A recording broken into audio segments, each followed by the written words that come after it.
Som trošku vystrašený, ale uvidíme. Snáď to dobre dopadne a dostaneme sa hore v bezpečí.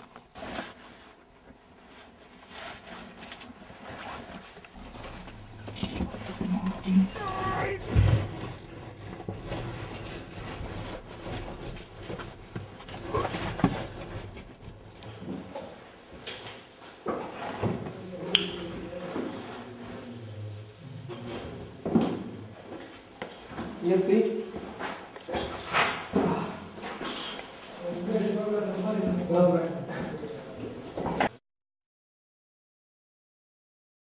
Nachádzame sa v ponore pri Zemiačisku, kde momentálne pracujeme na prekopaní sa do riečiska, ktoré sme objavili len nedávno. Teraz tu máme trojdňovú akciu, ktorej úlohou je práve dostať sa na to riečisko a dostať sa do Jašteričieho ponoru. Jaskyňu objavili v roku 1986 rožňavskí jaskyniari spolu s tetinskými jaskyniarmi.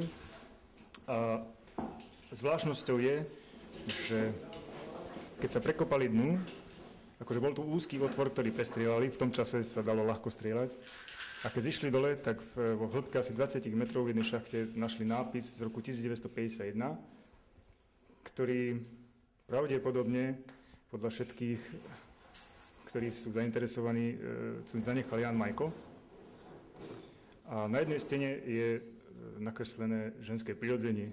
Tak používame jednu lanovú techniku, klasickú, akože nie je to nič zložité. Jaskyňa je jednoduchá, je tu len jedna 14-metrová šachta a druhá šachta má len okolo 4 metre voľne zleziteľné. Ostatné priestory sú voľne priechodné, sú síce veľmi úzke a špinavé, blato, ale dá sa to prežiť. Je to pre mňa úplne fantastický pocit, pretože je tu úplne iný život. Aj keď je tu zima, chlad, ale dá sa to nejak zniesť. Proste je to odlúčenie od všetkých problémov hore. Vieš čo, tak to tak z partie vyšlo, akože. My sme začali ako partia liesť jaskyňarči, to je jedno s druhým. Neopísateľný, uvoľnenie, kľud, ticho.